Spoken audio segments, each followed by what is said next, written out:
On a travaillé d'arrache-pied pour que Jean-Luc Mélenchon ait toutes les chances d'arriver au second tour. C'est très tendu, on est tous sous tension, on sait que c'est possible, on a besoin de vous, on a besoin vraiment que vous fassiez le travail auprès des amis, auprès des collègues, auprès des copains, des copines, pour que cette dernière ligne droite aille chercher peut-être les 600 000 voix qui nous manquaient il y a 5 ans. Donc, merci d'être là. Vous allez avoir une intervention d'Éric Baird et moi, je me tais maintenant, je passe la parole à Aude qui est là-bas, qui se sauve et qui va venir. Et je vous souhaite une bonne soirée. Donc la soirée va se dérouler avec une intervention donc, de M. Éric Baird qui fait partie des économistes atterrés du collectif, qui propose une autre solution économique que celle que l'on subit depuis pas mal d'années maintenant. Donc voilà, un autre monde est possible, comme inscrit dans notre programme. Et c'est justement ce programme a été élaboré par des associations, syndicats, des collectifs qui se sont emparés de la politique parce qu'ils connaissent les problèmes de terrain. Et voilà, c'est la première fois qu'un programme n'est pas écrit par des énarques, mais par vraiment des gens du terrain qui rencontrent les problèmes et ont des solutions. Et si on est élu, et moi je n'en doute pas une seule seconde, eh bien, tout ça sera mis en place très rapidement parce que les solutions existent et que c'est pas à cause d'histoires de lobbying ou de choses comme ça qui nous empêchent de mettre les choses en place. Personne ne nous arrêtera cette fois-ci. Donc, parlez-en autour de vous. Et voilà, l'intervention donc pendant 3/4 d'heure de ce qu'on propose dans le programme et d'une autre sorte d'économie. Ensuite, vous pourrez poser vos questions. Voilà, je vous souhaite une belle soirée. Bien, bonsoir à toutes et à tous. Et puis, merci pour cette invitation. Merci pour cette organisation express, parce que vous savez peut-être que suite au meeting hologramme d'hier soir, donc Jean-Luc Mélenchon à Lille, et puis en hologramme dans 11 villes différentes. Donc moi, j'avais la chance d'être à Poitiers hier soir avec Éric Coquerel et Sophie de La Rochefoucauld pour le meeting hologramme de Poitiers. Il avait été décidé d'organiser, donc je crois qu'il y en a plus de 80, là, 80 réunions publiques entre aujourd'hui et demain dans toute la France et en particulier dans les départements qui n'ont pas pu bénéficier de ce meeting hologramme. Donc alors effectivement, moi je fais partie des économistes atterrés, mais c'est pas à ce titre que je suis là ce soir, c'est plutôt au titre de membre du Parlement de l'Union populaire. Je fais partie des économistes qui sont dans ce Parlement de l'Union populaire. J'avais participé à l'émission sur le chiffrage. Je ne sais pas si certains se sont tapé les 3 heures d'émission, mais qui étaient très intéressantes. Et c'est là où on a vu justement que le programme, il était sérieux, il était réaliste, il était ambitieux et surtout, il était financé. Donc quoi qu'en disent un certain nombre de commentateurs, on entend toujours encore, j'entendais encore François Langlais, le bien connu, dire que quand même Mélenchon, ça dépense, mais bon, donc il n'a pas fait l'effort de regarder. Dominique Seux, après l'émission sur le chiffrage également, avait avoué en fait que il disait oui, on vous avait pas parlé de ci, ça c'est pas financé, et puis on lui a dit si, c'était dans l'émission. Je l'ai pas regardé, j'ai regardé en accéléré, et puis j'ai vu qu'il y a un collègue journaliste qui avait posé la question, donc voilà le sérieux du travail journalistique de certains qui pourtant nous abreuvent de leurs paroles matin, midi et soir. Donc le programme économique, je vais y revenir dessus, mais ce qui est important, c'est de constater qu'il y a une vraie dynamique. On a une campagne qui est quand même très bizarre, hein, puisque les deux soi-disant premiers candidats dans les sondages refusent de débattre. Hein, donc quand même, c'est une drôle de vision démocratique des choses. Emmanuel Macron, avec son mépris habituel, nous explique qu'il ne va pas quand même s'abaisser à discuter avec des opposants. Marine Le Pen, comme elle sait qu'elle est complètement nulle en débat, elle dit non, je fais comme Macron, je ne veux pas débattre. Donc, il faut trouver d'autres moyens pour convaincre, sachant qu'en plus, contrairement à Macron, voire même à Le Pen, qui maintenant, j'ai entendu qu'il y avait des débats pour se demander si Marine Le Pen était de gauche. Bon, merci Zemmour, ok, mais non, Marine Le Pen est d'extrême droite, il n'y a rien à changer. Elle a beau ripolliner la façade, le fond reste le même.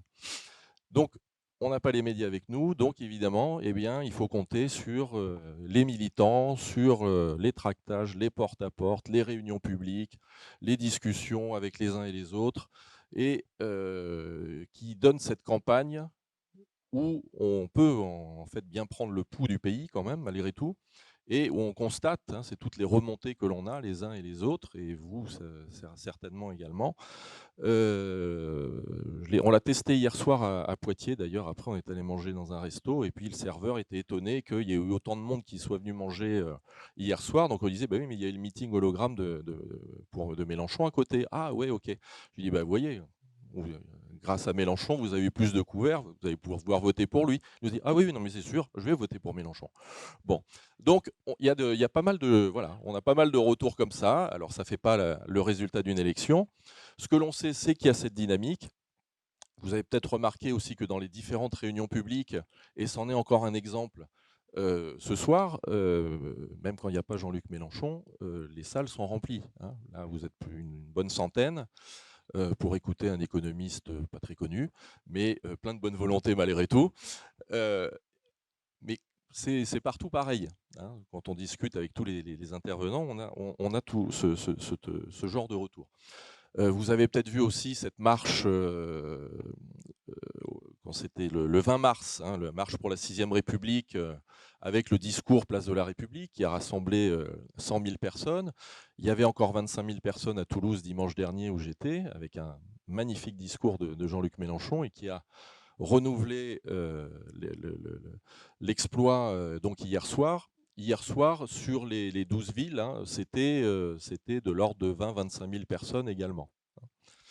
Sans compter les personnes qui ont regardé ça directement sur YouTube, via la chaîne YouTube. Donc, on a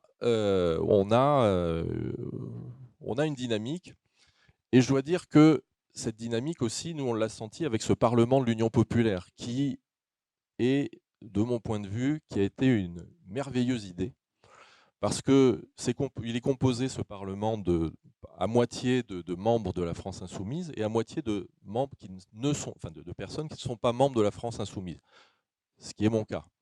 Ce qui ne m'a pas empêché de voter Jean-Luc Mélenchon en 2012 et en 2017, de participer aussi discrètement en 2017 à 2-3 choses liées à l'économie, notamment la tribune d'économistes qui avait soutenu Mélenchon en 2017. Et ce Parlement, il regroupe quoi? Il regroupe des universitaires comme moi, il regroupe des syndicalistes, il regroupe des militants associatifs, il regroupe des gens de la culture, et qui partagent leurs expériences et qui viennent mettre au pot commun. Et donc, quand on a tous les autres candidats de gauche ou supposément de gauche qui nous disent « il faut faire l'union, il faut faire l'union », bon, nous on l'a fait, mais on l'a fait par la base. Parce que il y a de plus en plus de monde qui nous rejoint, et vous le voyez, l'élection approchant, hein, il reste 4 jours avant dimanche, on voit nombre de collectifs qui appellent à voter Jean-Luc Mélenchon, qui ne sont pas forcément des insoumis de la première heure, mais qui s'aperçoivent que l'heure est grave, hein, parce que si ce n'est pas Mélenchon, il faut être bien clair, c'est Macron 2, c'est-à-dire notre Thatcher en pantalon, en pire, parce qu'il nous a prévenu que la deuxième fournée allait être pire que la première, ou c'est carrément le fascisme avec Marine Le Pen, hein, qui essaie de se faire passer pour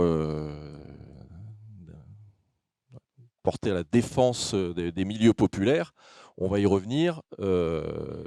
À chaque fois qu'il y a une mesure sociale, elle s'y oppose. Donc je ne sais pas comment on défend les milieux populaires ou les classes moyennes avec des mesures qui, à chaque fois, font le contraire ou vont à l'encontre des intérêts de ces milieux-là.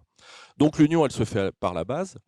Il y a eu une tribune de 800 universitaires. Nous, les économistes, on a initié, donc, avec les économistes du Parlement de l'Union populaire, on a initié une tribune qui avait au début 160 signataires, on est maintenant à 200, avec des économistes français, des économistes étrangers et des économistes qui sont de renommée internationale. Donc on est assez content de ça.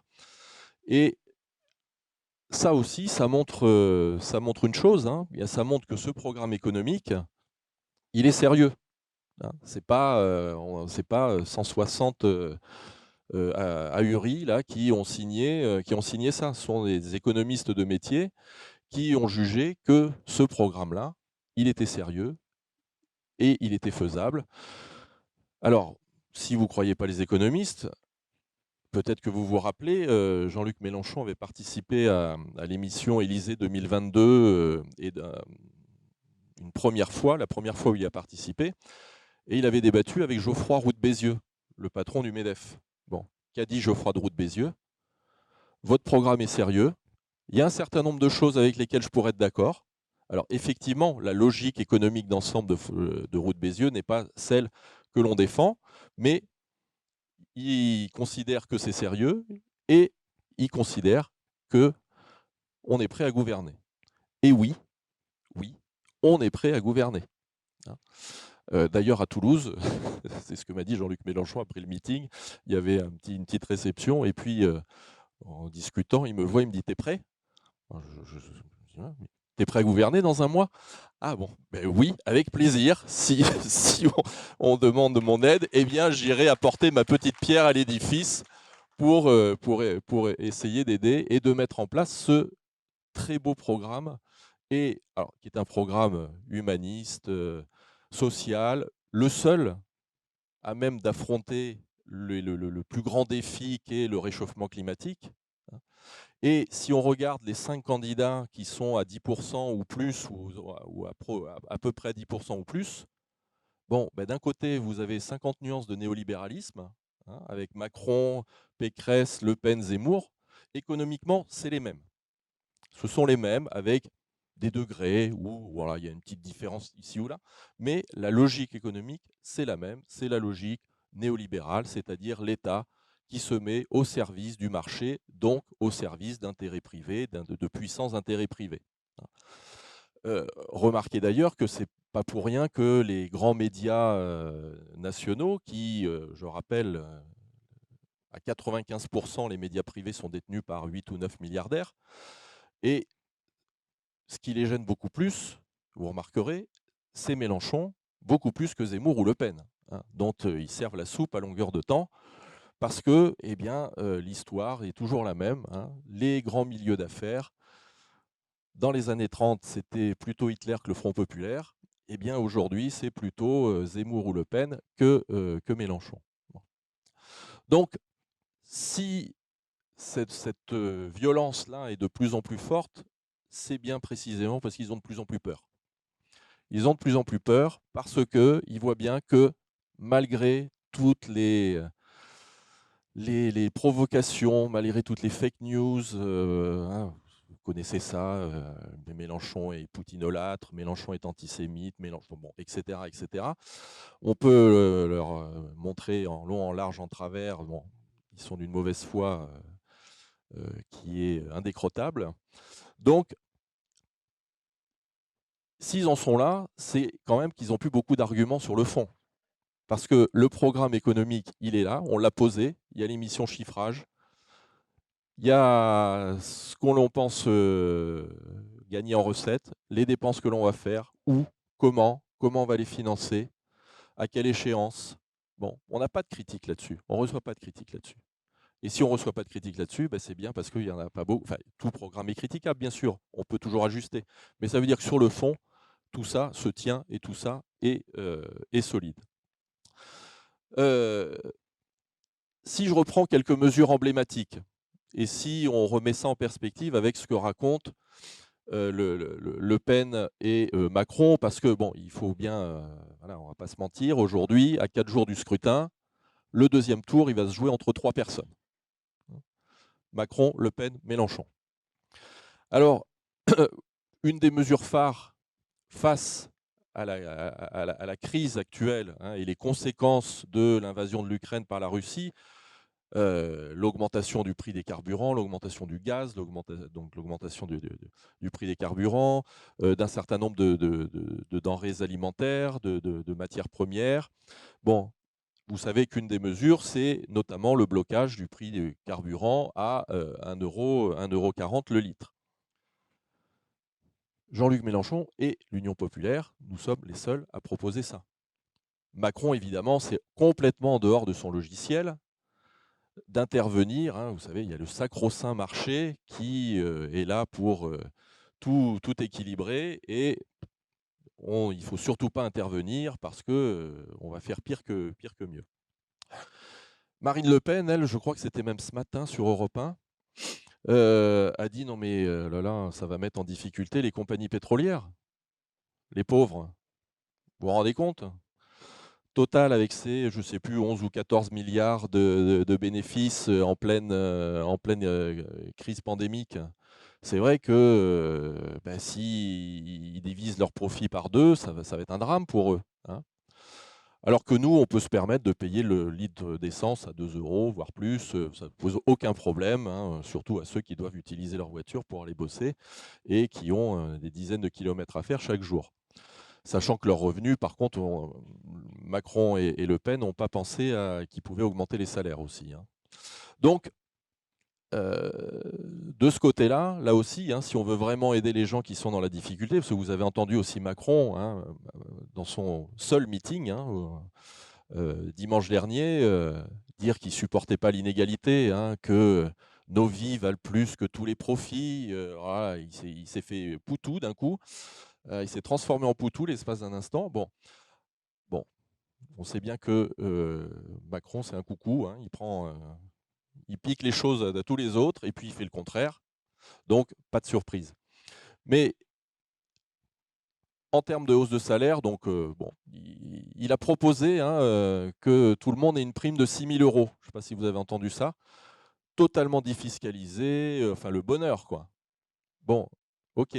Donc, il va la donner? Non. Ce sont les employeurs qui vont la donner. S'ils veulent, bien sûr, évidemment. Donc, s'il vous plaît, les employeurs, est-ce que vous voulez bien donner 6 000 € de prime en plus à vos salariés? Bon, voilà. Vous avez tout de suite compris que ça va être un grand succès, cette mesure. Alors, il y a une autre mesure qui est beaucoup plus perverse, qui est celle avancée par Marine Le Pen et puis par d'autres, hein, Valérie Pécresse, Zemmour également, qui est l'idée de dire qu'on va en fait augmenter les salaires, mais non pas en augmentant réellement les salaires, mais en baissant les cotisations sociales. Donc ça, c'est une mesure qui, à court terme, peut effectivement aboutir à ce que le salaire net augmente. Mais qu'est-ce que ça veut dire? Si on baisse les cotisations sociales, tout le monde peut bien comprendre qu'il y a moins de cotisations qui vont pour les retraites, moins de cotisations qui vont pour le chômage, moins de cotisations qui vont pour la protection sociale, de manière générale. Et ça, c'est leur rêve dans leur modèle néolibéral. C'est leur rêve. C'est la société du chacun pour soi. C'est la société de la compétition face à celle que l'on défend, la société de la solidarité. C'est la société du chacun pour soi face à la société du collectif. Parce qu'on sait très bien que collectivement, on va plus loin ensemble et que ça bénéficie au plus grand nombre. Cette société du chacun pour soi, ben c'est quoi? C'est effectivement, petit à petit, on réduit toute la protection sociale et on vous dit, eh bien pour votre retraite, prenez une retraite complémentaire ou allez arrondir votre retraite pour ceux qui peuvent, bien évidemment.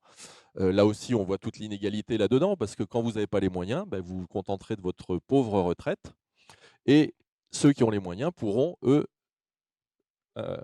placer dans un fonds de retraite privé hein, par capitalisation et avoir plus. Pour la santé, c'est pareil. Mais pour la santé, ok, si vous avez moyen de payer une complémentaire qui pourra prendre en charge ce que la sécurité sociale ne prendra plus en charge puisqu'on aura réduit les cotisations, eh bien c'est bon. Si vous ne pouvez pas, eh bien votre protection sera amoindrie. C'est valable aussi pour l'école.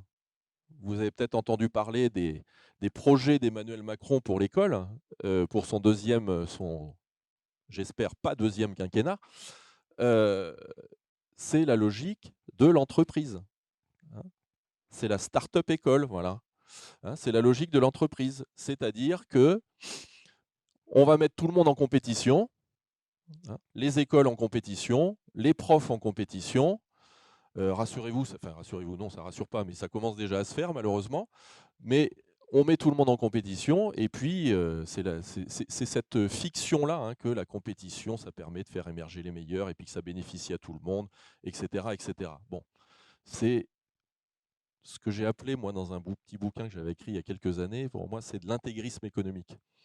C'est une vision qui est en dehors des réalités, et que la réalité dément chaque jour, mais qui continue à être véhiculée comme une croyance, hein, comme un intégrisme religieux, mais là c'est un intégrisme économique, hein. On a un Dieu, le marché, et puis qu'il faut servir, qu'on fait parler, hein, comme Dieu, personne ne l'a vu, mais tout le monde le fait parler. Ben là c'est pareil, le marché dit que, les marchés veulent que, etc., etc. Bon. Donc cette société du chacun pour soi, ben, c'est le meilleur moyen d'accroître les inégalités. Et d'ailleurs, on le voit bien, hein, depuis 40 ans que se sont développées les politiques néolibérales, hein. On date ça de la fin des années 70, début des années 80. L'arrivée de Margaret Thatcher en 79 au Royaume-Uni, celle de Ronald Reagan en 80 aux États-Unis, là ça marque le coup d'envoi de cette période qui, j'espère, va s'achever, et qu'on peut terminer avec un vote Mélenchon le 10 avril, et puis on recommence le 24 avril. Hein, on vire un certain nombre de néolibéraux et de fachos le 10, et puis celui ou celle qui reste, on lui met un coup de pied au derrière le 24 avril. Donc ça doit être, je pense que ça doit être motivant. Hein, j'espère que ça vous motive. Moi, ça me motive. Et on est de plus en plus nombreux à être motivés par ça. Non, mais c'est vrai, hein. Mettre mon pied au cul à Macron ou à Le Pen, sincèrement, c'est un kiff. Hein. Je vais faire le jeune, je kiffe. Donc, ah oui, oui, Zemmour aussi, oui, oui. Mais Zemmour, là, maintenant, je crois qu'il est un peu dans les choux. Il se voit déjà en chef de l'opposition, bon, voilà, qui règle leur compte après entre droite extrême et extrême droite, on s'en fout. Voilà. Donc,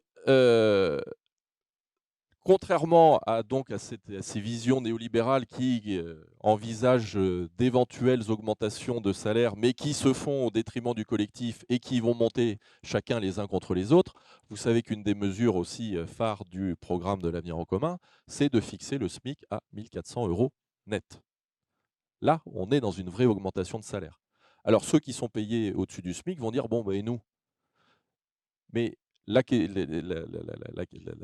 réponse, elle est très simple, c'est qu'à partir du moment où le SMIC est à 1 400 € net, on oblige aussi les entreprises et les branches à des négociations salariales avec les organisations syndicales, et pour que l'échelle des salaires, elle augmente, pas uniquement au niveau du SMIC, mais pour le reste des salaires.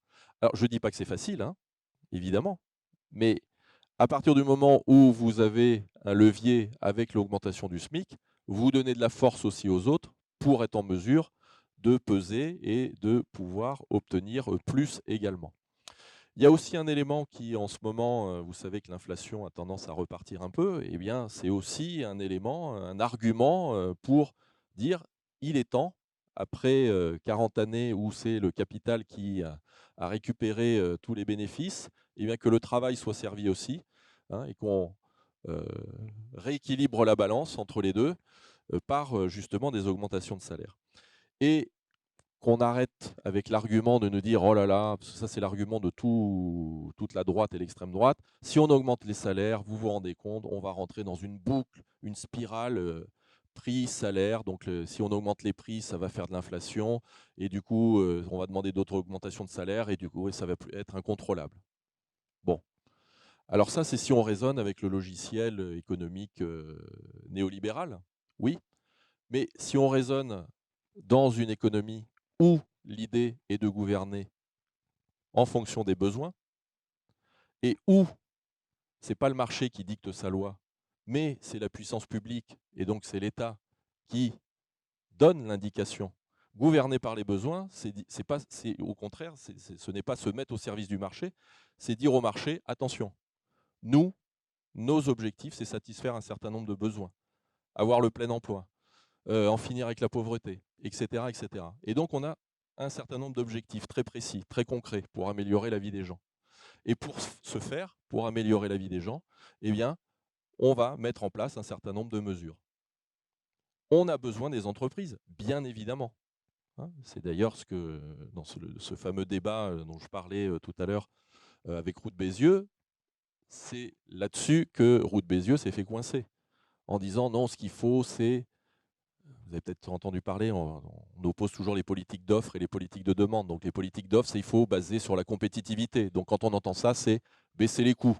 Et quand on entend baisser les coûts, c'est taper sur les salaires, etc., etc. Bon, parce que du coup, on pourra vendre moins cher, on sera plus compétitif. Bon, très bien.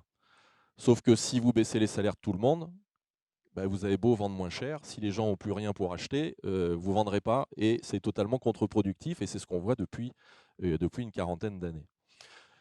Face à ça, et c'est l'argument que Jean-Luc Mélenchon lui avait opposé, l'INSEE fait des études très régulières auprès des entreprises en leur demandant quels sont vos problèmes principaux. Et depuis mes 10-15 ans, les entreprises, toujours, disent mon problème principal, c'est les carnets de commandes qui sont insuffisamment remplis. Donc le problème, c'est un problème de demande. Ce n'est pas parce que je paye trop de taxes, parce que mes employés coûtent trop cher, etc. Non, le principal problème, c'est qu'ils n'arrivent pas à vendre, c'est le problème des carnets de commandes. Donc comment on satisfait les carnets de commandes? D'une part, en donnant plus de pouvoir d'achat aux gens, pour qu'ils puissent consommer. Alors évidemment, après, puisque j'ai dit quand même tout à l'heure que c'était le programme qui permettait de mieux d'affronter la transition écologique, quand je dis les gens vont consommer plus, il ne s'agit pas de consommer n'importe quoi, n'importe comment, hein. Évidemment, tout ça va être accompagné, et c'est pour ça que c'est un programme très cohérent dans l'ensemble, va être accompagné par une fiscalité qui va permettre justement d'orienter la consommation vers une consommation plus respectueuse de l'environnement, plus durable, de produits qui respectent un certain nombre de normes sociales, etc., etc. Donc ça, on sait faire. On sait très bien faire, surtaxer ou d'augmenter la TVA sur un produit très polluant ou un produit de luxe inutile et réduire la TVA sur quelque chose d'essentiel ou au contraire qui protège l'environnement, qui est indispensable socialement, etc., etc. Donc ça, il n'y a pas de problème. Donc on peut, via la hausse des salaires, stimuler cette demande. Mais la partie la plus importante, et qui est un des éléments importants et phares du programme, c'est la partie investissement dans la transition écologique. Parce que là, on sait qu'on va avoir besoin d'investissements massifs. Dans le chiffrage, là, on avait estimé à peu près 50 milliards d'euros par an les investissements à réaliser dans la transition écologique. Et on sait en plus que la plupart de ces investissements-là, ils vont servir, ils vont générer des emplois et des emplois très largement non délocalisables. Donc, il y a un bénéfice pour tout le monde, hein. Et c'est ça qui va fournir des carnets de commandes aussi. Quand Mélenchon dit on va mettre des éoliennes en mer, bon, il va bien falloir des entreprises qui fabriquent ces éoliennes.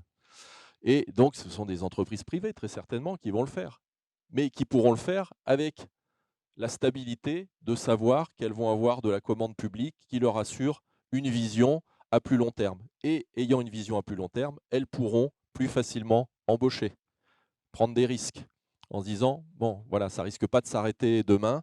Donc, tout ça est cumulatif, parce que si vous donnez plus de visibilité aux entreprises grâce à ce type de projet d'investissement, eh bien, les entreprises aussi vont pouvoir plus embaucher en CDI et moins en CDD très court parce qu'elles n'ont pas de visibilité. Elles vont être plus optimistes, donc elles vont elles aussi plus investir pour être plus performantes, etc. Et donc, c'est quelque chose qui peut bénéficier à tout le monde. Donc ça aussi un argument qu'on nous renvoie souvent, hein, que le programme de Mélenchon et de l'Union populaire, c'est contre les entreprises. Faux. Faux. Presque. Il y a quelques entreprises qui, effectivement, vont voir leur situation se détériorer. Bon, et lesquelles? Les multinationales qui se sont gavées, qui contournent les règles fiscales, qui délocalisent, etc. Effectivement, elles, on ne va pas trop leur faire de cadeaux. Mais les PME, les TPE ont tout à gagner, les entreprises de taille intermédiaire ont tout à gagner de ce type de programme. Et je répète, ce sont les entreprises elles-mêmes qui disent qu'elles ont besoin de remplir leur carnet de commandes. Donc, comment pourrait-elle être contre un gouvernement qui leur dirait on arrive, on va vous remplir votre carnet de commandes parce qu'on a besoin de vous pour faire cette transition écologique dont on n'arrête pas de parler, mais dont les adversaires potentiels, là, les 50 nuances de néolibéralisme, enfin, si on regarde bien, en la matière, ils ont des programmes totalement indigents. Je rappelle quand même que le gouvernement d'Emmanuel Macron a été condamné pour la 2e fois par la justice pour inaction climatique. Hein. Je vous rappelle qu'au début de son mandat, c'était le champion de la Terre. Hein. Il allait nous sauver avec ses bras musclés et nous arrêter le changement climatique à lui seul. Bon. Donc, on a ça. Autre mesure, la retraite. Alors là, c'est intéressant aussi, parce que je rappelle la mesure du programme de l'avenir en commun, c'est retraite à 60 ans et retraite à taux plein avec 40 annuités. C'est-à-dire que si vous avez 60 ans et 40 annuités, votre retraite sera au minimum égale à 1 400 € net. Évidemment, à 60 ans, tout le monde n'a pas de carrière complète, puisqu'on commence à travailler plus tard, et vous pouvez avoir des trous dans les carrières, etc. Mais la mesure est que si à 60 ans, on n'a pas une retraite, on n'a pas ces 40 annuités, on a une retraite minimale à 1 100 €, c'est-à-dire au-dessus du seuil de pauvreté. Donc ça, on le trouve que chez nous. Je parle comme un marchand, il n'y a que chez nous. Voilà. Macron, vous avez compris, sa logique, lui, c'est travailler plus pour mourir plus vite, pour qu'il y ait moins de retraite à payer. Hein. Donc retraite à 65 ans. Je rappelle que la retraite à 65 ans a été inaugurée en France en 1910. Hein. Donc, vous vous rappelez du nouveau monde de Macron quand il est arrivé en 2017 ? Bon, le nouveau monde de Macron, c'est le 19e siècle ou le début du 20e, parce que quand il veut mettre les enfants de 12 ans en apprentissage, là, alors c'est même avant 1910, là, on revient, heureusement qu'on a fermé les mines, parce que sinon, on pouvait craindre un peu 2-3 trucs. Donc, retraite à 65 ans. Alors, l'argument traditionnel, avancé, c'est ouais, mais on vit de plus en plus vieux, donc ça coûte de plus en plus cher, les retraites, et on n'a plus les moyens. Bien. Alors, plusieurs choses. Si on vit plus vieux, c'est précisément parce qu'on travaille moins longtemps. Il y a un mouvement séculaire de réduction du temps de travail sur la vie que les néolibéraux rêvent d'arrêter, mais qui existe. Et c'est pour ça que l'espérance de vie, pas que, il y a eu les progrès de la médecine bien sûr aussi, mais c'est en partie pour ça que l'espérance de vie a augmenté. Ce qui est derrière la réforme des retraites, si vous vous rappelez la première, en fait, un des rares effets positifs du Covid, c'est que ça aura aussi arrêté ça. Alors, ça avait été arrêté quand même par les mouvements sociaux, hein, la première réforme des retraites Macron, mais il a dit que s'il était réélu, c'est le premier truc qu'il allait faire. Hein. Donc, Macron 2, attendez-vous à ce que dans l'été, pendant que tout le monde sera en vacances, vous ayez une petite réforme sur les retraites de derrière les fagots qui nous tombe sur le coin du nez. Pourquoi cette réforme ? Parce que, alors au début, ils nous avaient dit que ça allait améliorer, ça allait être mieux pour tout le monde. Bon, maintenant, ils essaient même plus. Voilà. C'est juste, il faut réduire le niveau des dépenses publiques.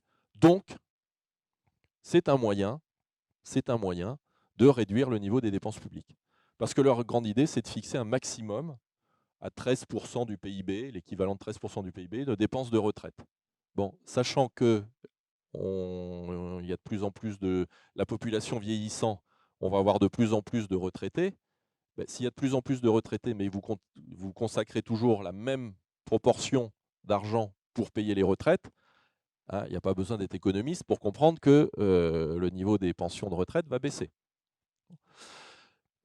Je ne sais pas si vous vous rappelez, mais également, pendant la pandémie, on a eu le quoi qu'il en coûte. Hein. Alors, quoi qu'il en coûte, mais ils se sont étranglés quand même, hein, parce que c'était l'application de l'exact inverse de ce qu'ils veulent faire d'ordinaire. Et Bruno Le Maire, jamais à court d'une bonne idée, avait dit « Oh là là, mais ce qu'il faut faire, voilà, il y a la dette Covid, 240 milliards d'euros, il faut la réduire. » Enfin, il propose de l'isoler pour la rembourser. Alors pourquoi on isolerait cette partie et pas le reste? Bon, ça on ne sait pas. Qu'est-ce qu'elle a? Elle est contaminée, donc il faut, bon, je sais pas, faut mettre un masque à ces 240 milliards, je ne sais pas trop. Bon. Mais toujours est-il qu'il veut la rembourser jusqu'au dernier centime. Très bien. Et donc, ben, son idée, c'est justement de faire vite cette réforme des retraites, pour faire des économies sur les retraites, pour que, en gros, eh ben, les retraités payent le quoi qu'il en coûte de la crise sanitaire. Donc vous voyez la logique qu'il y a derrière tout ça, hein, la logique macroniste, bon, la logique lepéniste est guère mieux, voire pire. Donc on vous fait miroiter des choses, mais en fait, ce qu'on vous donne d'un côté, on vous le reprend, on vous en reprend plus d'un autre côté, et en gros, c'est vous-même qui qui allez payer pour que votre sort se détériore. Alors Marine Le Pen, au début, elle était à la retraite à 60 ans, puis je sais pas, ça a dû lui faire peur. Elle a dit: «Oh là là, tant d'audace». Donc maintenant, elle a un système, ne me demandez pas de l'expliquer, parce que c'est assez incompréhensible, avec de la retraite qui s'échelonne de 60 à 67 ans, en fonction d'on ne sait pas trop quoi d'ailleurs. Je pense qu'elle-même ne comprend même pas ce qu'elle dit. Donc bon. Donc là aussi, hein, alors quand on nous dit: «Ouais, c'est pas réaliste» et cetera, c'est le même, refrain qu'on nous sert avec la protection sociale. J'ai envie de dire, comment se fait-il que dans un pays en 45, on crée la sécurité sociale, c'était pas une situation économique florissante à l'époque, hein. Bon, et qu'aujourd'hui, dans le même pays où la richesse par habitant n'a jamais été aussi élevée, comment se fait-il qu'on ne pourrait plus assurer la protection sociale, sachant que l'organisme qui gère et qui regarde comment évoluent les retraites, le COR, donc le Conseil d'orientation des retraites, dit lui-même que notre régime de retraite est financé à l'horizon 2060-2070. Donc, il n'y a aucunement besoin d'avoir une réforme des retraites, sauf pour réduire le niveau des dépenses publiques pour satisfaire des pseudo-critères européens totalement absurdes, qui ont volé en éclats d'ailleurs pendant la crise sanitaire. Bon. Les services publics, vous avez remarqué, c'est pas trop leur truc, hein, non plus. Alors l'hôpital, hein, on n'arrête pas de dire, hein, ils ont fait applaudir les soignants pendant 2 ans aux fenêtres, enfin pas pendant 2 ans, mais pendant un moment. Bon, résultat, moins 17 000 lits en 5 ans, moins 5 700 rien que pendant la pandémie. Donc c'est fort, hein, pour lutter quand même contre le Covid. Bah, on a supprimé des lits, parce qu'en fait, c'est vrai, on n'en avait pas besoin dans les hôpitaux. Bon. Il y a un autre exemple aussi, c'est dans le programme L'Avenir en commun, c'est la cantine gratuite. Hein. Alors ça peut paraître peut-être anecdotique, mais c'est aussi un moyen de réinstaurer un peu d'égalité sociale, parce qu'on sait très bien qu'il y a des gamins qui ne mangent pas 2 fois par jour, et que justement le fait d'aller à l'école et à la cantine, c'est la garantie qu'ils aient au moins un repas complet dans la journée. Et ça, c'est pas anecdotique. C'est d'autant moins anecdotique pour les gamins que moi, en tant qu'enseignant à l'université, quand je vois encore le nombre d'étudiants qui font la queue devant les banques alimentaires pour arriver à se nourrir, voilà, je peux vous dire que ça me tord un peu le bide de voir ça, parce que je sais pertinemment qu'après, dans mes amphis, j'ai obligatoirement des étudiants qui sont dans cette situation-là, et qui évidemment ne le disent pas parce qu'ils ont honte, alors qu'ils n'ont pas à avoir honte, mais c'est toujours comme ça qu'on le ressent, et qu'en face, eh bien, ne sachant pas, on est démunis pour les aider. Donc, le, Marine Le Pen et le Front National, hein, je continue d'appeler ça le Front National, euh, elle avait dans les communes, hein, où ils sont, eux, ils avaient supprimé ça, hein, la cantine. Donc, par exemple, au Pontet, hein, en 2014, ils avaient supprimé la gratuité de la cantine pour les familles pauvres. Ça concernait 65 enfants. Ça faisait 30 000 euros. Le budget de fonctionnement de la ville, c'était 50 millions. Donc c'est vrai que c'était une urgence sociale. Donc voilà, le social à la Marine Le Pen, c'est ça. Donc je crois que dans les 4 jours qui restent, il faut aussi marteler ça. Je crois que ça sert plus à rien de dire c'est une fasciste, parce que ça infuse plus. Mais en revanche, elle n'a pas arrêté de parler de pouvoir d'achat, d'aider les pauvres, etc. Chacune de ces mesures est antisociale, contredit, contredit les objectifs qu'elle met en avant. Donc sur ce terrain-là, je pense qu'il faut la contrer et essayer de convaincre comme disait Mélenchon, les fâchés pas fachos, que ce n'est pas chez Marine Le Pen qu'ils vont voir leur situation s'améliorer, mais c'est plutôt du côté de l'Union populaire. J'ai déjà quand même pas mal parlé, hein, je crois, donc je vais peut-être pas aller plus loin. Juste un mot pour conclure, et puis après on pourra revenir, si vous voulez, sur d'autres mesures économiques ou autres du programme, même si je tiens tout de suite à m'excuser, je suis pas au point sur toutes les 694 mesures du programme, mais en tout cas au moins sur celle économique, oui.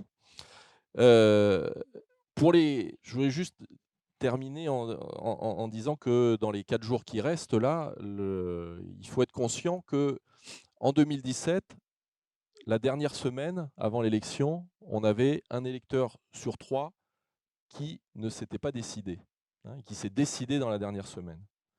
Donc, ne nous laissons pas abuser par les sondages. Ok, ils donnent des indications, ils donnent des dynamiques, mais ne nous laissons pas abuser par le fait que, selon certains, il y a encore 3 points de retard, ou 5, ou 6. En 2017, à une semaine de la fin, il y avait 9 points de retard entre Le Pen et Mélenchon. À la fin, ça a fini avec moins de 2. Parce qu'on sait aussi que le Front National est très régulièrement très surestimé dans les sondages, et qu'au final, ils font moins que ce qui est annoncé, et qu'à l'inverse, nous, on est très souvent sous-estimés et qu'on fait souvent mieux que ce qui est annoncé. Donc, il ne faut pas se laisser atteindre ou endormir par ça, par le discours, de toute façon c'est plié, ça sera Macron-Le Pen, etc., etc. Non, non et non. Mélenchon l'a rappelé hier soir dans son meeting. Les 600 000 voix qui manquaient en 2017 pour atteindre le deuxième tour, ça représente 6 voix par bureau de vote. Donc, dans les 4 jours qui restent, si chacun on arrive à convaincre une personne, 2 personnes, 3 personnes, eh bien, ça va peut-être aider à surmonter ça. Il citait même l'exemple de 2002, avec Jospin qui se fait doubler par Le Pen père. C'était l'équivalent de 2 voix, de 2 bulletins par bureau de vote. Et moi, ce que je ne voudrais pas, c'est que lundi matin, on se dise « Oh là là, ça pouvait le faire, mais ça ne l'a pas fait. » Parce que là, il sera trop tard pour se dire « Oh là là, j'aurais dû voter pour Mélenchon, ou j'aurais pu... » Bon. Je suppose que si vous êtes là, c'est que déjà une grande majorité d'entre vous, peut-être tous, a déjà décidé de voter Mélenchon. Mais ce qu'il faut, c'est, et alors je vous le dis en connaissance de cause, moi je bataille avec ma sœur par exemple, là, qui oh j'hésite encore, bon donc je vais la faire chier jusqu'à dimanche pour en essayant de pas me fâcher non plus avec elle, mais voilà. Et puis un certain nombre d'autres proches. Vous voyez, demain je vais à La Roche-sur-Yon pour une réunion publique, pareil, donc je vais chez des amis. Et je sais que la discussion va tourner autour de ça pour essayer de convaincre. Donc, je crois que c'est ça l'enjeu du moment. Parce que c'est pareil, quand on demande aux gens, vous avez 80% des personnes interrogées qui ne veulent pas d'un deuxième tour Macron-Le Pen. Bon, alors, en l'état actuel des choses, s'ils ne veulent pas un deuxième tour Macron-Le Pen, il n'y a pas 50 possibilités, il n'y en a qu'une. Mélenchon. Donc, Mélenchon président, j'espère, oui. Donc, non mais c'est tout à votre honneur même. Donc, je rappelle, en plus, c'est un programme. Alors, on peut se dire, il y a trop de mesures, etc. 694 mesures. Vous rajoutez les livrets, les plans. Mais tout ça, ça constitue un ensemble de à peu près 1500 pages. Mais ça veut dire que le 24 avril, si Mélenchon est élu, le 25, on a la base sur des dizaines de sujets à partir de laquelle agir. Et on a les personnes qui ont réfléchi à tout ça. Et ce programme, il s'est construit depuis 10 ans. Bon, vous avez des candidatures qui émergent et puis qui vous sortent 2-3 mesures vaguement électoralistes qui n'ont pas réfléchi à comment. Rappelez-vous, Hidalgo, quand elle démarre sa campagne, je vais multiplier par 2 le salaire des enseignants. Oui, bah, très bien. Moi, je suis pour, hein, personnellement. Mais ça n'a pas duré longtemps, parce que quand je suppose que 2-3 conseillers lui disent vu ce que ça va coûter, on ne va pas pouvoir le faire tout de suite. Hein. Bon. Donc voilà, vous avez ce genre de truc donc, non préparé. Là, ça a été préparé, parce qu'il y a eu des auditions nombreuses de milieux associatifs, d'experts divers et variés, d'universitaires, de syndicalistes, de plein de gens, mais de gens qui connaissent. Hein, parce que oh, vous m'enlevez ma punchline. Vous me l'enlevez de la bouche. C'est exactement ça. C'est exactement ce que j'allais dire. Et en plus, hein, c'est le programme qui est garanti 100% sans aucune consultation de McKinsey. Donc vous avez tout à fait raison. Je vais vous laisser ma place d'ailleurs. Donc voilà, je m'arrête là. Je vous remercie encore une fois. J'ai certainement pas été complet du tout, mais le but c'est aussi d'échanger par rapport vous peut-être aux questions qui remontent sur le terrain, qu'on vous oppose, voilà, quels arguments on peut essayer d'utiliser là dans cette dernière ligne droite, ô combien importante, parce que évidemment la campagne ça se termine vendredi à minuit, mais ça n'empêche pas qu'on peut passer quelques coups de téléphone samedi et dimanche. À des amis, à des proches, à de la famille ou que sais-je, pour essayer de les convaincre de faire le bon choix pour nous, pour nos enfants et pour la planète. Merci beaucoup.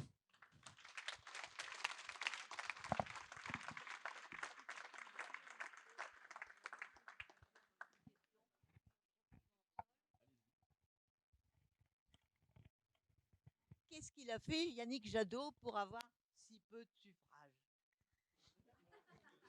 Alors, qu'est-ce qu'a fait Yannick Jadot pour avoir si peu de suffrages? Et pour pas être du tout dans le camp Mélenchon. Eh bien, on va répondre quand même. Il a fait une mauvaise campagne. Il développe une écologie tout à fait compatible avec le néolibéralisme. Bon, d'ailleurs, il suffit de voir le nombre de membres d'Europe Écologie Les Verts qui sont passés chez Macron. Rappelez-vous le spécialiste du homard, François de Rugy. Alors le homard est cuit, là. Le homard l'a tué, d'ailleurs, aussi. Mais elle n'est pas de moi. Hein, elle n'est pas de moi. Mais donc, de Rugy, Barbara Pompili vient aussi de ça, d'Europe Écologie Les Verts. Sincèrement, c'est une écologie de marché. Hein. Donc, les électeurs aussi, qui sont profondément ancrés à gauche, voient aussi qu'il y a une petite supercherie. Et puis, la dimension sociale est quand même assez absente du programme de Jadot.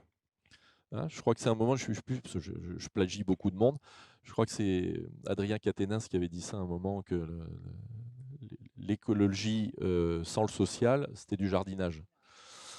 Mais c'est un peu ça. C'est-à-dire que vous ne pouvez pas régler les problèmes écologiques si vous ne réglez pas les problèmes sociaux. Les deux sont indissociables. Alors c'est bien pour régler les problèmes écologiques, là où quand il y avait l'augmentation du prix de l'énergie et tout, mesure de Jadot, faites tourner votre machine à laver la nuit.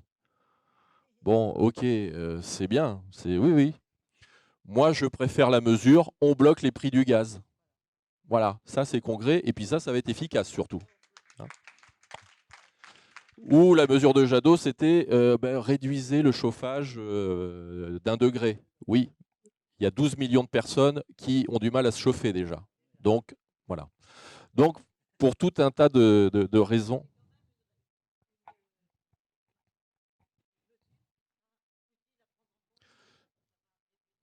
Non, mais bien sûr, bien sûr, bien sûr, mais c'est une mesure anecdotique par rapport à l'enjeu global. Évidemment qu'il y a un enjeu de sobriété énergétique, mais qui est présent dans le programme de l'Union populaire. Oui, oui, merci d'abord de cet exposé. Maintenant, je voulais, moi, revenir sur quelque chose que vous n'avez pas abordé et qui me semble important dans le programme de Mélenchon.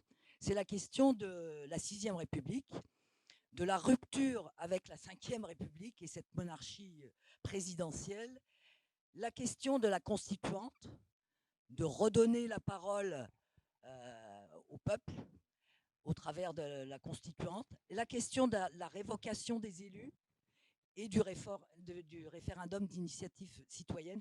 Je crois que c'est vraiment aussi une dimension de ce programme par rapport à tous les autres, c'est-à-dire qu'on renverse la table et qu'on part sur une autre base. Et je pense que ça, c'est très important de faire passer ce message-là à 3 ou 4 jours de ces élections, parce que pour ceux qui pensent que tout est... Voilà, que de toute façon, on va rester dans le même cycle. Non, justement, ce programme prévoit de sortir de la 5e République. Et ça, c'est fondamental. Vous avez tout à fait raison. Notre constitution, c'est en fait, c'est la règle du jeu du fonctionnement de notre société. Bon. Cette 5e République, on le sait, hein, elle a été taillée sur mesure pour De Gaulle quand il arrive en 58, pour qu'il ait les coups des franches. Bon. Le monde a changé depuis. On voit que cette 5e République, c'est en fait l'expression d'une monarchie républicaine, hein, où on a, et alors ça s'est dégradé encore plus sous Macron. Je voudrais aussi, c'est un argument aussi, il y a quelque chose dont on ne parle pas assez et qu'on entend dans la bouche de Macron de plus en plus, c'est l'idée que les devoirs passent avant les droits. Il n'arrête pas de dire ça.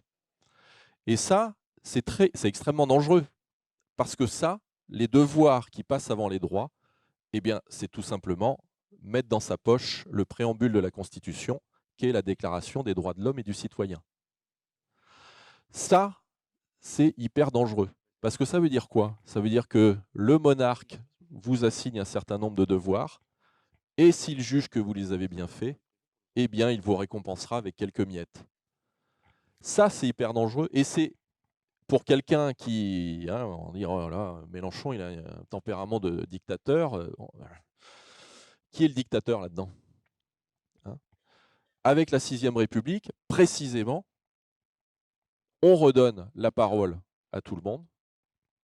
On a cette assemblée constituante qui va, pendant 2 ans, eh bien, travailler, auditionner, réfléchir aux règles que l'on veut adopter collectivement. On sait qu'il y a une défiance massive des politiques aujourd'hui. Eh bien, justement, la possibilité de révoquer les élus, eh bien, c'est un moyen de redonner peut-être plus confiance dans la politique. Il ne s'agit pas de dire tous les élus sont des pourris, mais il s'agit de dire, si on constate qu'on a un élu, hein, qu'on a élu pour 5 ans ou pour 6 ans et qui fait n'importe quoi, je ne sais pas, Balkany par exemple, au hasard, j'ai pris un nom totalement au hasard, eh bien on pourrait se dire, tiens, on pourrait peut-être mettre fin à l'arnaque et pas attendre la fin du mandat. Hein, on aurait pu faire ça avec Macron d'ailleurs aussi. Bon, et quelques autres. Donc ça, c'est hyper important. Le référendum d'initiative citoyenne, bien évidemment. Et vous avez tout à fait raison, hein. Il y a aussi l'instauration de la règle verte, hein, le fait de ne pas prélever sur la nature plus que ce qu'elle n'est capable de reconstituer. Bon, ça peut être intégré dans une constitution, hein. Il y a tout un tas de choses qui peuvent être discutées, hein, d'avoir une constitution plus féministe aussi, qui prend mieux en considération cette cause. Bon.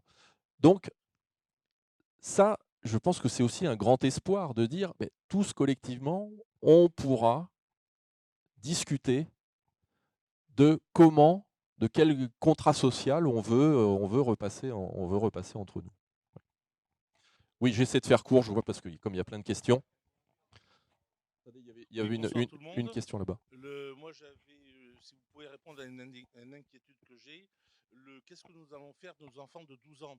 Parce qu'on sait qu'à cet âge-là, ils sont un peu turbulents et M. Macron a prévu de les faire travailler. Qu'est-ce que vous avez prévu, vous, pour nos enfants? Ah ben, qu'ils aillent à l'école jusqu'à 16 ans, au minimum. Au minimum, hein, la scolarité obligatoire est jusqu'à 16 ans, donc il est bien évidemment hors de question que les gamins quittent l'école avant 16 ans. Et l'idée aussi, parce que vous savez que Macron revient sur l'idée des programmes uniques, des diplômes nationaux. Vous savez que depuis la réforme Blanquer du bac, le bac n'est plus un diplôme national. Il y a plein de contrôles continus, donc maintenant il y a un bac par lycée. Et donc, le résultat, c'est quoi?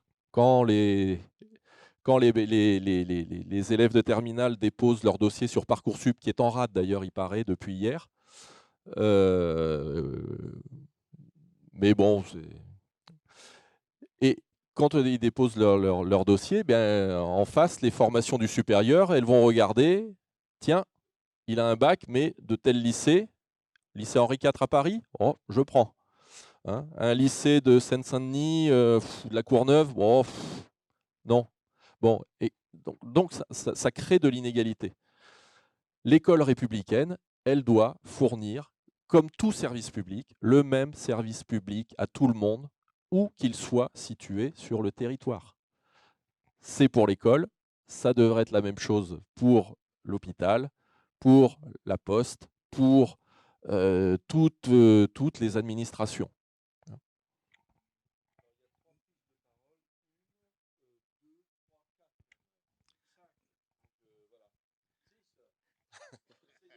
Oui, on va faire court. Oui, je voulais revenir sur C'est bon? Oui, sur Faut le mettre près de la bouche. la Constitution, la réforme de la Constitution. On sait bien qu'actuellement, l'opinion publique, elle est largement pas en faveur de cette... l'opinion publique est largement à droite. Comment on va faire Enfin, bon, après, je veux bien qu'on me prouve le contraire, mais pour l'instant, c'est pas forcément le cas. Quand on voit quand même les forces que l'on peut développer, nous, les nôtres sont bonnes, mais à côté, il n'y a presque rien. Quand on parle de Europe Écologie des Verts qui est en train de descendre dans les sondages, etc., il y a quand même un problème. On va effectivement, démocratiquement, organiser une prise de parole la plus large possible des citoyens pour créer une nouvelle constitution. Comment on va faire? Enfin, comment? Je pense qu'on va tous y participer, il n'y a pas de souci là-dessus, mais il faut quand même se méfier de ce que ça peut sortir. Parce que si c'était les thèses à Zemmour ou à Le Pen qui revenaient devant ou qui étaient majoritaires, enfin, j'ai l'impression qu'on a un peu l'air de con, non? Enfin, alors bon, c'est une question qui me taraude depuis longtemps et je crois que là, de ce point de vue-là, je crois qu'il va falloir qu'on y travaille. C'est pas parce qu'on aura gagné, et j'espère qu'on va gagner, qu'on aura modifié l'état d'esprit des gens. Ça, c'est sûr. Bon, donc, alors, il y a un exemple intéressant d'ailleurs donné par Macron quand il a créé son groupe là sur le climat. Il est certain que ces gens-là tirés au sort, il y avait un panel très large qui représentait probablement le panel de la société française actuelle. Et avec le travail qui a été fait dans cette comité, dans cette convention citoyenne, finalement, ils en sont sortis quelque chose de très intéressant que Macron n'a malheureusement pas repris à son compte. Alors, ça, c'est pour moi un élément d'espoir en me disant, finalement, les Français sont peut-être pas aussi complètement, j'allais dire cons. Bon, je sentais que voilà. Vous aviez ça en tête. Voilà, donc franchement, je crois qu'il faut qu'on se méfie, enfin, qu'on garde à l'esprit ce problème-là. Oui, oui, bien sûr. La société française, elle est ce qu'elle est aujourd'hui. Oui, mais vous avez donné le contre-exemple parfait avec la Convention climat. Vous avez donné ça parce que l'idée de la constituante, admettons que dans l'Assemblée constituante, vous ayez des soutiens de Le Pen, de Zemmour, de qui vous voulez. Bon. Mais cette convention, cette assemblée, elle va travailler pendant 2 ans, elle va auditionner des spécialistes de tout un tas de domaines, et au final, il n'y a aucune raison que les gens ne se disent pas à un moment, après avoir baigné pendant 2 ans dans des réflexions comme ça, qu'ils n'arrivent pas à des conclusions comme celles que la Convention citoyenne a eues. Je peux vous renvoyer vers le livret sur la 6ème République, parce que ce n'est pas la question que je maîtrise le mieux, je dois vous avouer. Mais moi, je suis plutôt optimiste, parce qu'à partir du moment... Regardez, il y a autre chose. Vous me dites la société française est à droite. Bon, quand on demande aux gens, sans leur dire pour qui vous allez voter, mais il y a eu des sondages comme ça, des enquêtes qui ont été faites, les mesures préconisées par l'Avenir en commun, vous avez 70 à 80% des gens qui sont favorables à ça. Après, la question du vote, c'est autre chose, parce qu'évidemment, quand on vous dépeint Mélenchon matin, midi et soir en dictateur, on met toujours des photos où il est en train de grimacer, où il sourit jamais, ou voilà, alors qu'il sourit beaucoup, cet homme-là, pourtant.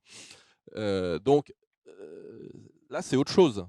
Mais sur le fond des idées, moi, je ne suis pas d'accord avec le fait que tout le monde est raciste, pétainiste et veut... Mais évidemment qu'il y aura du lobbying, évidemment, évidemment. Mais justement, l'idée de la constituante, c'est de les laisser à la porte, les lobbies. On va prendre les questions, on va essayer de faire des questions courtes, des réponses courtes. Juste pour vous dire qu'il faut avoir l'espoir dans l'humain et dans l'intelligence collective, parce qu'il en sort toujours le meilleur. Et je te rejoins. Effectivement, la Convention citoyenne, 90% des mesures qu'ils ont pondues sont dans l'avenir en commun. Oui, bonjour. Moi, je voudrais revenir, Bonjour. c'est ce que tu as dit tout à l'heure, parce qu'une bonne partie de ce que tu as dit tout à l'heure, notamment en ce qui concerne les TPE et les PME. Donc, je vais prendre un exemple qui est très récent. J'ai eu une altercation avec un de mes neveux qui, en 2017, collait des affiches de Mélenchon parce qu'il était salarié, précaire certes, mais salarié, il collait des affiches de Mélenchon. Et je l'ai rencontré pour des raisons diverses récemment. Et il me dit, il est hors de question que je vote Mélenchon cette année. Ah, j'ai dit, oui, mais qu'est-ce qui s'est passé? Alors, il se trouve qu'il est auto-entrepreneur, ce qui, à mon avis, est encore pire. Mais enfin, bon, il est auto-entrepreneur comme charpentier. Et il dit, mon pauvre ami, il me dit, mon pauvre tonton, il dit, si tu savais, quand j'en discute avec mes collègues, il dit, augmenter le SMIC comme vous voulez faire, c'est suicider les entreprises. J'ai dit, attends Nicolas, arrête, c'est pas suicider les entreprises, tout le monde en bénéficiera. Enfin, j'ai essayé d'argumenter là-dessus. Il dit, il n'y en a pas un qui va voter Mélenchon dans mes collègues. Hein. Tu m'entends? Il me dit. Donc, parce que bon, c'est dans le domaine du bâtiment. Lui, il est charpentier. Bon, il rencontre forcément des gens du bâtiment. Il y a certainement des artisans ici qui se posent ce genre de questions. Et donc, alors moi, la question, c'est surtout une affirmation. Je pense qu'il serait peut-être encore nécessaire dans les jours qui nous restent de démystifier cet aspect de coût envers les TPE, pour que lundi matin, il ne nous manque pas les voix, comme on disait tout à l'heure. Voilà. Mais plusieurs choses. Déjà, sur la révolution fiscale, bon, j'en ai pas parlé en détail, mais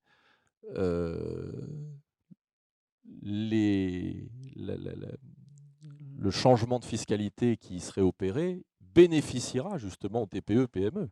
Comme il bénéficiera, en fait, il bénéficiera à plus de entre 90 et 92% de la population. Seuls les 8 à 10% les plus riches verront effectivement leur fiscalité augmenter. Parce qu'il y a de telles inégalités que, évidemment, quand vous concentrez et vous voulez réinstaurer de la progressivité et vous concentrez l'effort sur ceux qui ont énormément accumulé de richesses sous forme de revenus ou sous forme de patrimoine, eh bien, vous êtes en mesure de réduire le poids sur la plupart des autres. Et ça, c'est valable pour les ménages comme pour les entreprises. Donc ça, c'est un premier élément.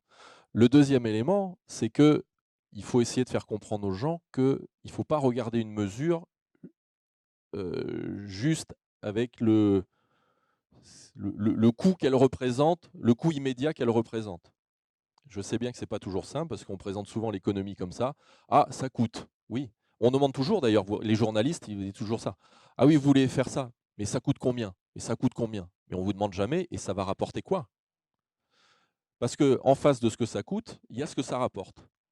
Et comme j'ai essayé de l'expliquer tout à l'heure, avec cette logique-là, ça va rapporter plus. Parce que certainement qu'il y aura plus de chantiers pour votre neveu. Voilà, il y aura plus de chantiers pour votre neveu. Et il pourra certainement avoir un statut beaucoup plus intéressant que l'auto-entrepreneuriat. Hein. Parce que l'auto-entrepreneuriat, c'est l'auto-exploitation. Hein. C'est merveilleux comme statut. Hein. Je rappelle quand même que 80% des auto-entrepreneurs disparaissent en moins de 2 ans. Donc si c'était un statut merveilleux, ça se saurait. Puis la plupart du temps, c'est des statuts complémentaires. C'est pour des compléments de revenus, pour diverses activités. Donc il n'y a vraiment rien de bon là-dedans. Bonjour. Bonjour.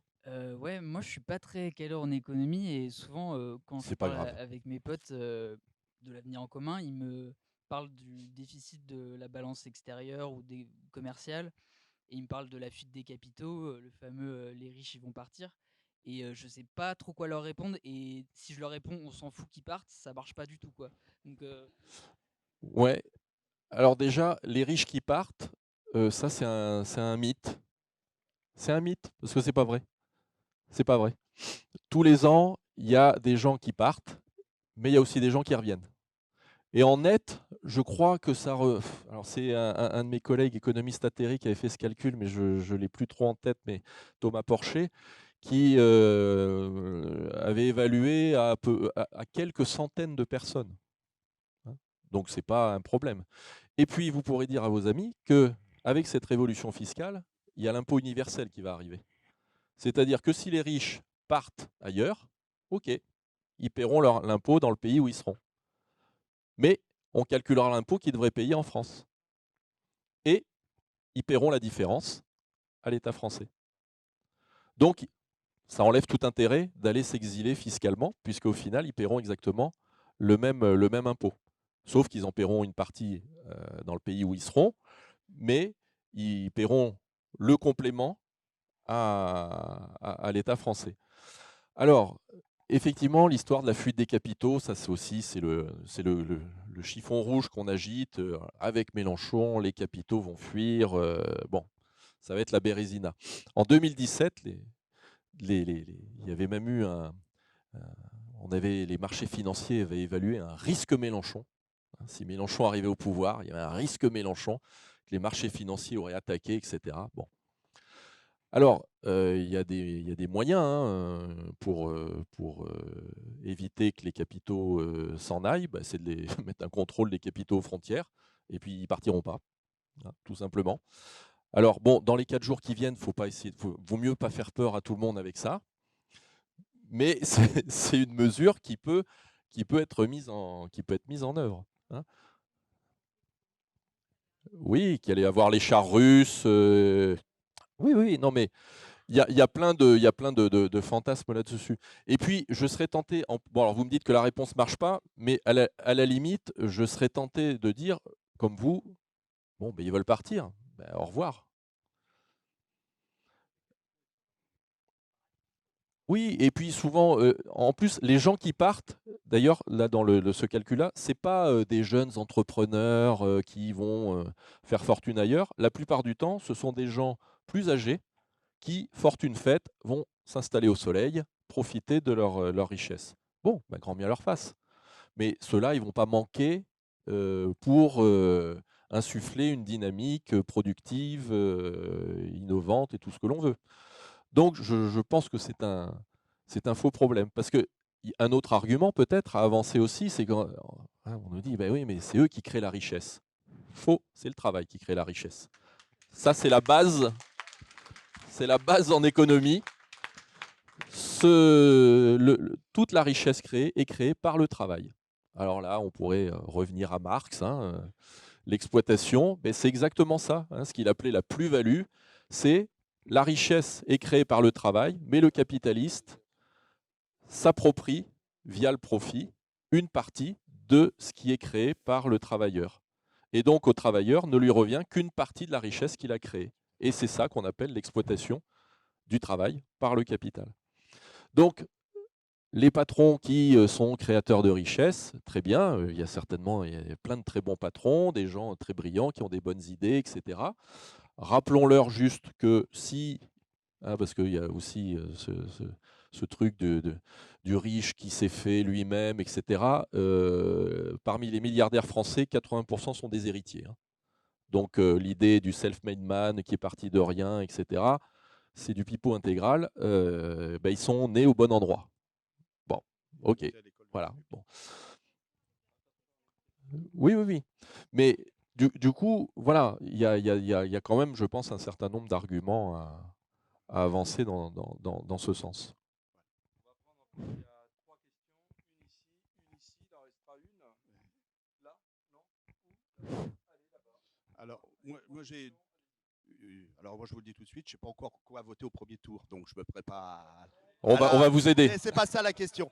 Ma question déjà, je voudrais dire tout de suite, tu l'as bien dit, 80% des auto-entrepreneurs, monsieur, ils gagnent moins de 5 500 € annuels. Donc aujourd'hui, ce que vous avez entendu parler, les auto-entrepreneurs, c'est la boîte au black. Voilà, soyons clairs, c'est la boîte au black et ça ramène aucune cotisation sociale. Ma vraie question à moi, c'est qu'aujourd'hui, j'ai entendu des gens parler de la 6e République, et ça, c'est vrai, on peut renverser, c'est pas mal. Alors moi, les propositions économiques me plaisent beaucoup plus parce que je suis plus sensible à ça. Mais aujourd'hui, on peut changer la Constitution. 2 tiers des députés, ça suffit. Eh oui, ça peut. Et c'est pour ça que j'en viens à ma question tout de suite. Je souhaite qu'il y ait un débat, je le souhaite, Mélenchon, Macron, parce que ça nous évitera un débat nul, Marine Le Pen. Ça, je le souhaite, parce qu'intellectuellement, ça peut nous faire que grandir. Mais ce que je souhaite surtout, c'est qu'il y ait un groupe de députés insoumis à l'Assemblée nationale après ces élections. Parce que ce n'est pas gagné. C'est pas gagné. Et si on n'a pas de députés, pas de groupe, ou des députés progressistes, parce qu'il y en a d'autres, il n'y a pas que les... Je vais vous dire tout de suite, médiatiquement, c'est déjà pénible. Mais là, ce sera définitif. Donc, j'entends cette 6e République. Là, je ne suis pas féru. Les propositions économiques me branchent plus. Mais c'est là le vrai problème. Si on peut être au second tour et pas avoir de groupe parlementaire. On peut. Mais je le dis tout de suite, il manque 600 000 voix. Oui. Et ils ne sont pas chez nous. Ils sont... Et il y a Roussel en face. Il va faire quelque chose. Ma question, c'est comment on fait pour exister après ce premier tour? Vous avez raison qu'il y a un risque. Il y a un risque de scénario à l'italienne, c'est-à-dire d'une gauche qui disparaît. Donc c'est pour ça que moi je trouve très dangereux. Alors moi je fais partie de ceux qui ont pris comme position de ne taper sur aucun des autres candidats de gauche, même Hidalgo. Mais oui, mais c'est pour la blague. Mais ce que je veux dire, c'est que les autres candidats qui en arrivent, et moi je vois même, ça me nave même parmi des collègues économistes atterrés qui en arrivent à avoir comme position que vaut mieux que Mélenchon ne soit pas au second tour parce que sinon il va prendre trop de place, la recomposition à gauche se fera autour de lui, etc. Je crains, moi, plus que la gauche disparaisse s'il n'est pas au second tour. Parce que s'il n'est pas au second tour, les couteaux vont ressortir là. Parce que nous, à juste titre, on considérera que les autres n'ont pas joué le jeu parce que quand même, ils ont beaucoup plus tapé sur Mélenchon que sur l'extrême droite ou sur Macron. Et les autres diront oui, mais les insoumis, il y en a marre, vous n'êtes pas au second tour, vous nous avez fait perdre. Et donc là, pour s'accorder pour les législatives, à mon avis, ça va être terrible.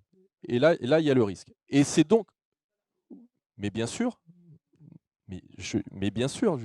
c'est la conséquence. Non, mais c'est la conséquence. Mais c'est pour ça que je pense qu'il est justement important qu'il y ait un candidat de gauche au deuxième tour. Parce que quand même, ça serait assez... 2 élections de suite où la gauche n'est pas au deuxième tour, il y a un risque de marginalisation durable derrière. Et de souffrance, bien évidemment, parce qu'au-delà de ça, c'est tout le camp progressiste et c'est tout le monde qui va subir des politiques de droite et d'extrême droite pour 5 ans, voire plus encore. Donc, vous qui êtes indécis, je pense à contrario que si votre souci, c'est de pouvoir avoir des législatives qui se passent avec un accord de gauche, parce qu'évidemment, hein, on sait bien que l'Union populaire toute seule n'aura pas une majorité à l'Assemblée nationale. Il y a peu de chance. Mais je vous rappelle que Mélenchon lui-même n'arrête pas de dire depuis plusieurs semaines, plusieurs mois, dès lundi, il appelle tous les autres à gauche en leur disant « Bon, est-ce que vous venez avec nous ? La base, c'est l'avenir en commun. Évidemment, il y a des choses qui peuvent être négociées. Il a déjà proposé un référendum sur le nucléaire s'il est aux communistes. Bon, et il a même dit qu'il pourrait y avoir des ministres communistes, des ministres écolos dans un gouvernement. Bon, ça peut se faire, ça s'est déjà fait. Hein. La gauche plurielle, ça n'avait pas trop mal fonctionné, il me semble, à l'époque. Ça s'est mal terminé, mais ça avait quand même plutôt pas mal fonctionné. Donc, je pense au contraire que pour éviter que la gauche disparaisse du paysage pour un moment, il faut absolument que Mélenchon soit au second tour. Sinon, moi, je crains le pire. Exactement, parce que vous faites deux coups. Vous virez l'extrême droite, parce que quand bien même ils sont forts électoralement, comme ils sont divisés, déjà, vous les virez de la discussion pendant un petit moment. Et vous renforcez la gauche. Moi, je vais passer sur les questions sur le programme. Là, tout de suite, on a 4 jours. Comment on fait pour convaincre et les abstentionnistes et les gens qui sont dégoûtés par la personne même de Mélenchon? On a beau leur parler du programme, leur dire « mais vas-y, lis-le ». C'est juste le personnage qui les... Ah oui, je sais. Je sais. Chez certains, c'est épidermique. Alors après, on peut leur dire que voter pour lui, c'est pas une demande en mariage hein, non plus, c'est pas vivre avec lui. Oui, non, mais évidemment, c'est essayer de ramener sur le programme. Mais vous savez, moi, je côtoie aussi des personnes qui sont comme ça. Ah non, il me fait peur, il s'énerve. Bon, eh bien, on peut aussi dire que y a des colères qui sont saines. Se mettre en colère pour plus de justice sociale, est-ce que c'est indécent ? Se mettre en colère pour améliorer le sort des gens, se mettre en colère parce qu'on n'agit pas suffisamment face au réchauffement climatique, est-ce que c'est un problème ? Est-ce qu'on préfère avoir quelqu'un qui a le sourire ultra bright, mais qui a réduit nos libertés comme jamais pendant 5 ans ? C'est ça qu'il faut... Aussi, on peut faire le contre-exemple, c'est-à-dire, ok, Macron, hein, il présente bien, mais qui a éborgné, arraché des mains à des gens qui venaient juste manifester? Qui a foutu en garde à vous des gens avant même qu'ils arrivent sur le lieu pour manifester? Qui a foutu des gens en garde à vue parce qu'ils portaient un gilet jaune, etc., etc.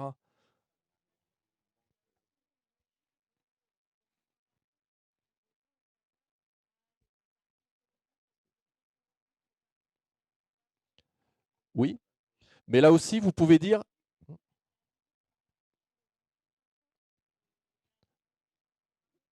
De moins en moins. Parce que justement, dans le Parlement de l'Union populaire, on est un peu plus de 300. Je vous ai dit, il y a la moitié d'insoumis. Mais dans l'autre moitié, vous avez des communistes. Ali Rabet, le maire de Trappes. Vous avez des députés communistes ou apparentés communistes. Vous avez des écolos. Claire Lejeune, qui était la responsable des jeunes écolos chez Europe Écologie Les Verts, qui a rejoint le Parlement de l'Union populaire. Des écologistes associatifs, Alma Dufour. Et de plus en plus, vous avez des gens qui affluent. Donc c'est ça, ce qu'il faut leur dire, c'est que l'union à gauche, elle est en train de se faire. Mais elle se fait non pas à la tête, mais elle se fait par la base. Et vous avez toutes les composantes dans l'Union populaire. Ce n'est pas juste les insoumis, c'est beaucoup plus large que ça. Et je peux vous dire que Aymeric Caron, ce n'est pas un insoumis de la première heure. Hein, et je peux vous dire, pour le savoir, qu'il n'est pas enthousiasmé par tous les aspects du programme. Mais à un moment, eh bien, face à l'urgence climatique et à l'urgence fasciste et fascisante, hein, c'est Frédéric Lordon, je ne sais pas si vous avez lu dans son blog du Diplo, qui, dans son dernier papier, il disait il y a le fascisant, il y a le fascisateur, la fasciste et le candidat de gauche. Le choix devrait être simple. Voilà. Bon, moi j'ai une question. Moi, j'ai une question moins philosophique et plus technique. Je sais pour qui je vais voter. Je vais voter Jean-Luc Mélenchon. Il n'y a pas de problème. Je voudrais que vous nous expliquiez le mécanisme des prix minimum d'entrée des produits agricoles. C'est un mécanisme qui est contraire à l'Europe. Donc, comment vous allez mettre ça en place? Bon, ça peut sauver une partie de l'agriculture française, mais c'est contraire aux normes européennes, puisqu'il n'y a plus la libre concurrence, tout le bordel là. Donc, comment vous allez arriver à imposer le prix minimum garanti des produits agricoles qui rentrent sur le territoire? Alors, dans ce cas, pour cette mesure-là et pour d'autres, évidemment, elles sont incompatibles avec les traités actuels. Bon. Et la réponse, elle est simple. Opt-out, c'est-à-dire que sur un certain nombre de mesures, il y a des exonérations, enfin, il y a des exemptions, pardon, pas des exonérations, des exemptions. Il y a tous les pays, vous voyez bien, tous les pays de l'Union européenne ne sont pas membres de la zone euro,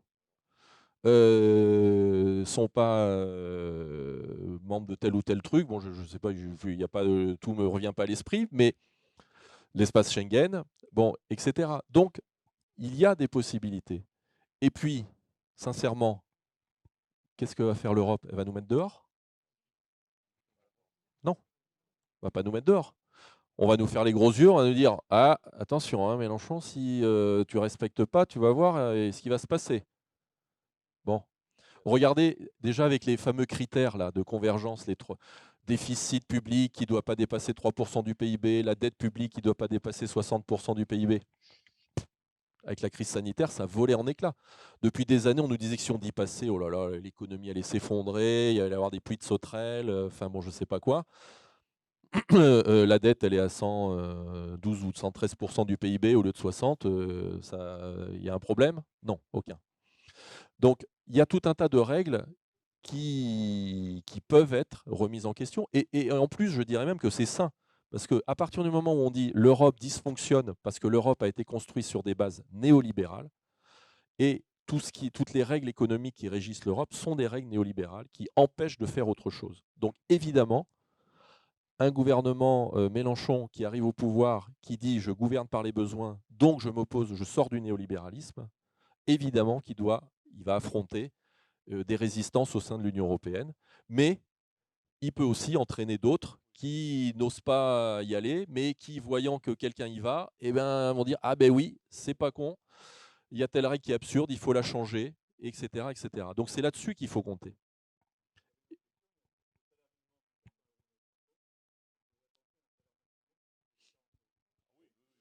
Alors il y avait l'histoire de l'écart de 1 à 20, oui, de limiter l'écart de rémunération. Oui, oui, l'écart de rémunération de 1 à 20, oui, bien sûr, bien sûr. En tout cas, merci Eric pour toutes ces explications. Merci à vous tous. Merci à vous. Toutes. On peut l'applaudir bien fort. Et il vous reste une mission. Convaincre 5 personnes chacun. On est 125. Bah, ça vous fait multiplier par 5. Ça fait 625, donc c'est gagné. Allez, c'est parti. Bon, et à très vite pour préparer le second tour.